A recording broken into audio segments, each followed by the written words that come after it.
Title: The Unbreakable Wolf. Bruce Lee vs. Muhammad Ali's Test of Endurance. Las Vegas, 1972. The air in the training gym was thick with the scent of sweat, leather, and liniment. The dim lighting cast long shadows across the mats as the rhythmic thud-thud-thud of heavy bags being pounded echoed through the space. Outside, the neon glow of the Las Vegas Strip flickered like distant stars, but inside, the world belonged to two of the greatest warriors of their time, Bruce Lee and Muhammad Ali. They had met before, briefly, at parties, in passing, but this was different. This was a meeting of minds, a clash of philosophies, a test of wills. Ali, the heavyweight champion of the world, the man who floated like a butterfly and stung like a bee, had heard the stories about Bruce Lee. The little Chinese guy who moved like lightning, who could strike faster than the eye could follow, who had revolutionized martial arts with his philosophy of Jeet Kune Do, the way of the intercepting fist. But Ali was a boxer. A champion. And champions, in his mind, were built to take punishment as much as they were to dish it out. So when he heard that Bruce Lee claimed to be able to endure strikes from a heavyweight, Ali had to see it for himself. "Can you take a punch, little man?" Ali had asked earlier that day, grinning as he towered over Bruce, his 6 feet 3 inches frame casting a shadow over the 5 feet 7 inches martial artist. Bruce had smiled, his dark eyes gleaming with quiet confidence. "I can take whatever you give me." Ali had laughed, shaking his head. "We'll see about that." The challenge. The gym was nearly empty except for a few of Ali's sparring partners, his trainer Angelo Dundee, and Bruce's student, Dan Inosanto, who had arranged the meeting. The rules were simple: Bruce would stand in a boxing stance, hands up, and Ali would throw controlled punches, no hooks, no full power, just straight jabs and crosses to test Bruce's endurance. "You sure about this, Bruce?" Dan asked, his voice low. "Ali's got hands like sledgehammers." Bruce adjusted his gloves, his expression calm. "I've taken hits from bigger men before. The key is not to resist, absorb, flow, and return." Ali, already bouncing on his toes, smirked.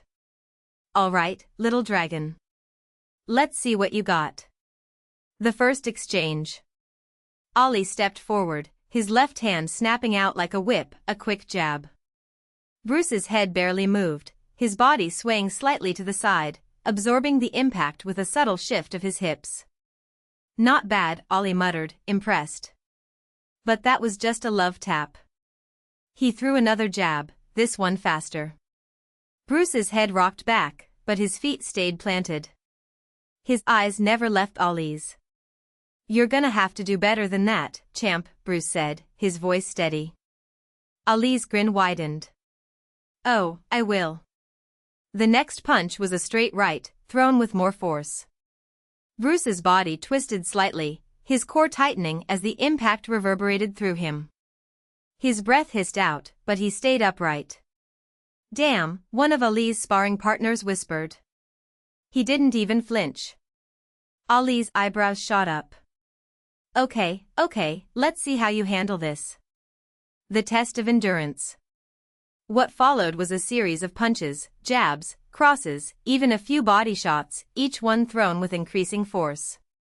Bruce's face remained impassive, his breathing controlled, his stance unshaken. He wasn't just taking the hits, he was dissolving them, redirecting the force through his body rather than resisting it. Ali, who had sent countless men to the canvas with a single punch, was starting to get frustrated. "Come on, Bruce. You gotta move. You can't just stand there." "I don't need to move," Bruce replied. "I just need to be." Ali threw a harder right. Bruce's head snapped back, but his feet didn't budge. His eyes locked onto Ali's, unblinking. "You're crazy," Ali said, shaking his head. "No," Bruce said. "I'm prepared." The breaking point. Ali's next punch was a straight left, thrown with real power. Bruce's body absorbed it, but this time, he staggered slightly. His breath came out in a sharp exhale, and for the first time, Ali saw a flicker of strain in his eyes. "There it is." Ollie said, grinning. Now we're getting somewhere. Bruce steadied himself, rolling his shoulders. That all you got? Ollie's smile faded. He stepped in closer, his next punch a right cross with everything behind it. Bruce's head snapped back, his body twisting from the force. For a second, it looked like he might go down, but then he reset, his stance widening, his breath steadying. Unbelievable, Angelo Dundee muttered. Ollie stood there, hands on his hips, staring at Bruce in disbelief. Man, you're made of stone. Bruce wiped a trickle of blood from his lip and smiled. No. I'm made of will. The aftermath. Ollie stepped back, shaking his head. I ain't never seen nothing like that. Most men would have been on the floor after the first one. Bruce chuckled, rolling his shoulders. Most men don't train to take hits. They train to avoid them. I train for both. Ollie extended his hand. You're one tough little son of a gun, Bruce. Bruce shook it firmly. And you're one hell of a puncher, champ.